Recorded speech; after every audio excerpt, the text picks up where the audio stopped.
The two accounts of the death of Judas reflect a classic case for critics of a place where blatant contradictions exist in the biblical text.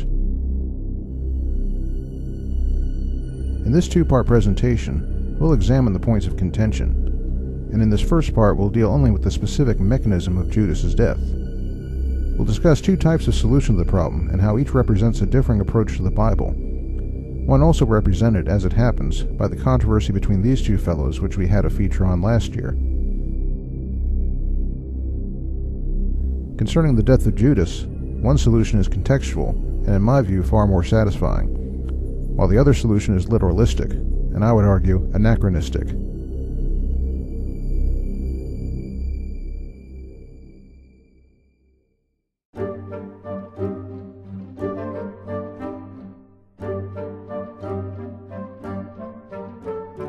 Traditionally, those seeking to harmonize these texts have opted for a literalistic solution, one that seeks to answer the question by, as it were, adding one and one to make two.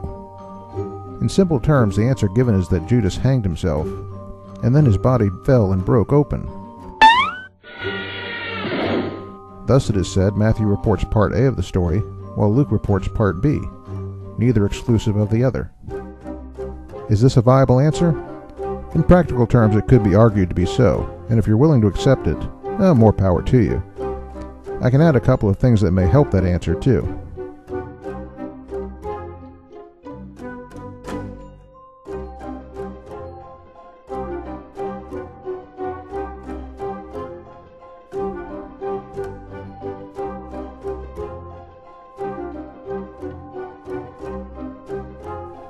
All in all, I consider the hanging body broken rope solution possible.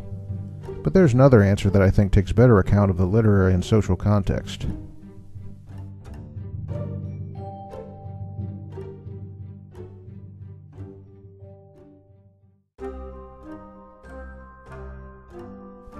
The solution I prefer for this problem relates back to something we recently discussed in our social concepts series, The Imitation Sensation, reflecting how writers of the biblical world used older ideas and concepts to report historical information. There's an interesting and unique parallel between Matthew's version of the story and a passage in the Old Testament.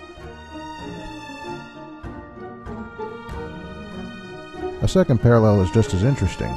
Rabbis just after the New Testament era believed that this verse, Psalm 41:9, was a description of Ahithophel. Perhaps not coincidentally, the same verse was applied by Jesus to Judas. So what does this mean? In Matthew's day there was no such thing as quote marks, but if he had been writing today, it means this passage would have looked like this, and that literally it would have meant this. In other words, my answer to the problem is that Matthew is doing a form of imitation by alluding to the traitor Ahithophel. He is therefore not telling us that Judas indeed literally hanged himself, but that Judas enacted an imitation of Ahithophel by being a traitor who responded with grief and then died. What does that mean in turn?